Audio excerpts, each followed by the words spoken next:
नाज़रीन अस्सलाम वालेकुम।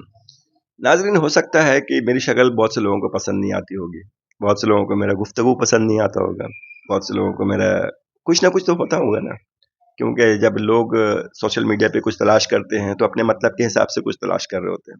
लेकिन मेरा ख़्याल है कि कम से कम 1-2 मिनट इंसान को सुनना चाहिए, कहना क्या चाहता है। इसी तरह आज का जो मेरा टॉपिक है, वो है पागल कौन लोग हैं। आज से तकरीबन 25-30 साल पहले जब हम भी बचपन में हमारे बचपन है यानी कि होश में थे, यंग एज में, टीन एज में थे, तब हम भी देखते थे लोग मोहल्ले में एक आध पागल हुआ करता था जिसको बच्चे पत्थर भी मारते थे, कुछ बड़े उसको छेड़ते भी थे, वो भी पलट के जवाब देता था, किसी को पत्थर मारता था, कुछ करता था, वो पागल कहलाता था। लेकिन बाद में मुझे पता चला कि पागल तो कई तरह के लोग होते हैं। कुछ लोग हालात से पागल बन जाते हैं, उनके साथ हालात इतने मुश्किलात होती है तो वो पागल हो जाते हैं। कुछ लोगों को अल्लाह तबारक व तआला ने कुदरती तौर पे उसके पास कुछ सेंस कम होते हैं तो वो पागल हो जाता है। और कुछ लोग पढ़े लिखे पागल होते हैं। कुछ जो लोग कहते हैं कि यानी अपने दिमागी तौर पे दिमाग में कुछ चीज़ को बसा के बैठे हुए होते हैं, बस वो उससे आगे पीछे नहीं जाते हैं। कहते हैं जो उसने सोच लिया उससे आगे पीछे नहीं हो सकता। ख़ास तौर पे मैं मजहबी पॉइंट ऑफ व्यू से बात कर रहा हूँ कि आजकल मेरे कुछ दोस्त हैं, एक दो, उन्होंने कहा कि यार वो एक डिबेट हिंदुस्तान में हुआ 2-3 दिन पहले, पता नहीं कल परसों या 2 दिन 3 दिन पहले, जावेद अख्तर के, तो आप देखिएगा ज़रूर। खैर मेरा तो इत्तेफाक नहीं हुआ, मैंने अभी तक नहीं देखे उसको, उस वीडियो को नहीं देख पाया। लेकिन मुझे मालूम है थोड़ा बहुत कि जो लोग मुल्हिद होते हैं, जो इनकारी होते हैं, उनके सवालात किस तरह के होते हैं। मैं भी बाहर रह चुका हूँ, ऐसे लोगों से बड़ा वास्ता पड़ चुका है। वो जो कहते हैं कि कोई क्रिएटर नहीं है, देयर इज नो गॉड, और ये ज़मीन और ये कायनात खुद ब खुद बन चुका है, तो उनको भी पैमाइश करने के लिए, यानी कि जो नफ्सियाती तौर पे जो लोग होते हैं, उनको पैमाइश करने के लिए मेरे पास एक पैरामीटर है, और बहुत सारे सवालों का, उनके सवालों का मेरे पास जवाब भी मौजूद है। और मैं जानता हूँ, बहुत कुछ नहीं जानता हूँ, लेकिन थोड़ा बहुत मुझे मालूम है कि वो क्या क्या सवाल कर सकते हैं। और पैरामीटर मेरा अपना नहीं है, ये अल्लाह तबारक व तआला का दिया हुआ कुरान है, और इसीलिए इसका नाम है फुरकान, कि हक और बातिल के अंदर फ़र्क पैदा करने के लिए काफ़ी है।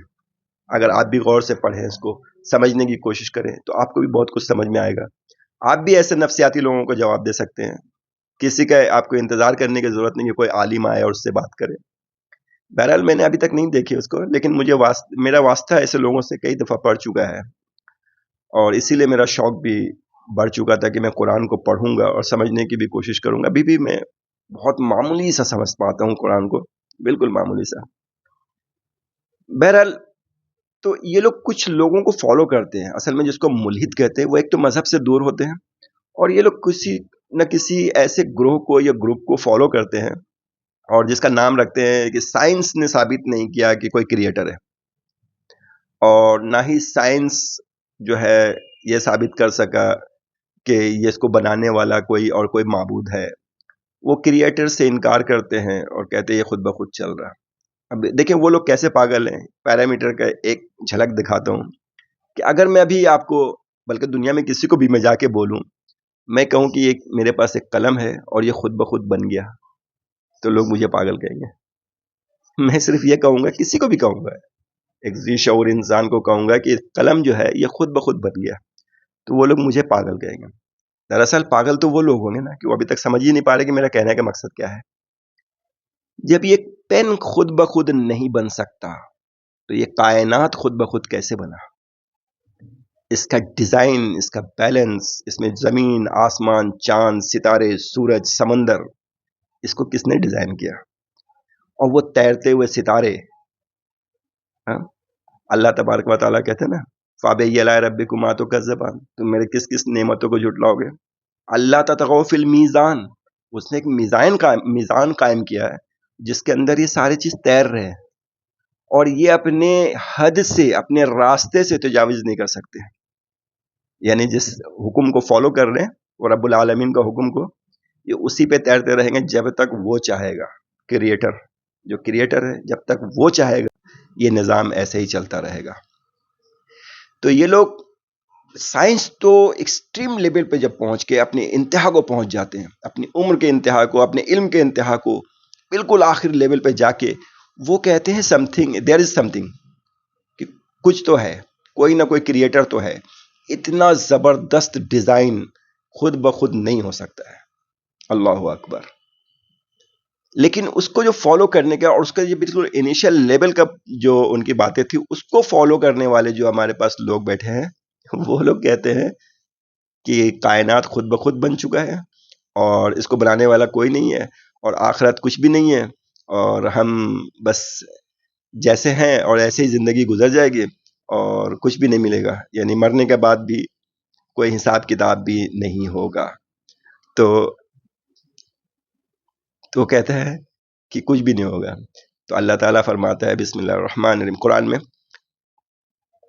اللہ تعالیٰ فرماتے ہیں کیف تکفرون باللہ وکنتم امواتا فاحیاکم ثم یمیتکم ثم یحییکم ثم الیہ ترجعون، کہ تمہیں پہلے بھی تو پیدا کیا میں نے. اچھا، اس کا ترجمہ میں نہیں بتا رہا، وہ اس لیے کہ میں چاہتا ہوں کہ آپ کے اندر بھی شوق پیدا ہو اور آپ اس کو تلاش کریں اور اس کو پڑھیں اور ترجمہ دیکھیں کہ کیا ہے. یعنی کہ یہ جو لوگ ہیں نا، جس کو جو اپنے آپ کو کچھ سمجھتے ہیں کہ آئی ایم سم تھنگ، اور میں جو کہہ رہا ہوں کہ دیر از نو گاڈ اور دیر از نو کریٹر، ان کے لیے میں بتا رہا ہوں کہ اگر آپ ان کو چینل یا ان کو دیکھتے، اس کو فالو کرتے، تو اس سے پہلے آپ قرآن ضرور پڑھیں اور صحیح سے ترجمے کے ساتھ پڑھیں. ترجمہ بھلے کسی کا بھی ہو، 2-4 دفعہ پڑھیں گے آپ کو خود آئیڈیا ہو جائے گا کہ اس میں ایکچولی اللہ تعالیٰ کیا فرما رہا ہے.